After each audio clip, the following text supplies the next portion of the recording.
ઝીંઝુવાડામાં બાવળોની વેઠમાં heritage ગામ Surendranagar Dasada. Heritage ગામ મીઠા ઉદ્યોગનું હબ, ત્યાંથી નજીક આસ્થાની જગ્યા વચરાજ દાદા એવા ઝીંઝુવાડા ગામમાં જ્યાં જુઓ ત્યાં બાવળિયા જ દેખાય છે.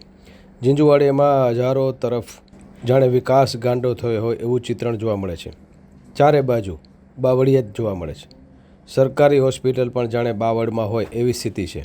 સિંહથર તળાવ હેરિટેજ કહેવામાં આવતું જાણે કોઈ જંગલમાં હોય એવી સ્થિતિમાં છે.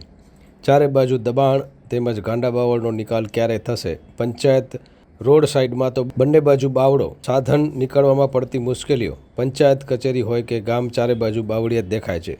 Story by Minhaj Malik, Surendranagar.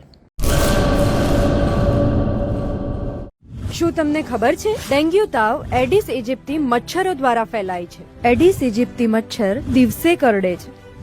આ મચ્છર ઘરમાં જમા થયેલ પાણીમાં ઉત્પન્ન થાય છે. આ મચ્છર ઉત્પન્ન ના થાય એના માટે શું કરવું જોઈએ?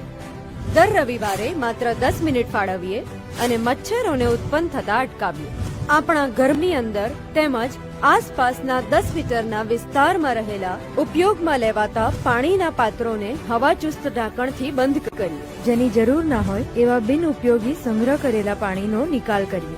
એટલું જ નહીં, આ બાબતની માહિતી આપણે આપણા આસપાસના 10 લોકોને આપી આપણા શેરી અને મહોલ્લાને મચ્છરજન્ય રોગચાળાથી બચાવીએ. આપણા પરિવાર માટે 10 મિનિટ ફાળવીએ.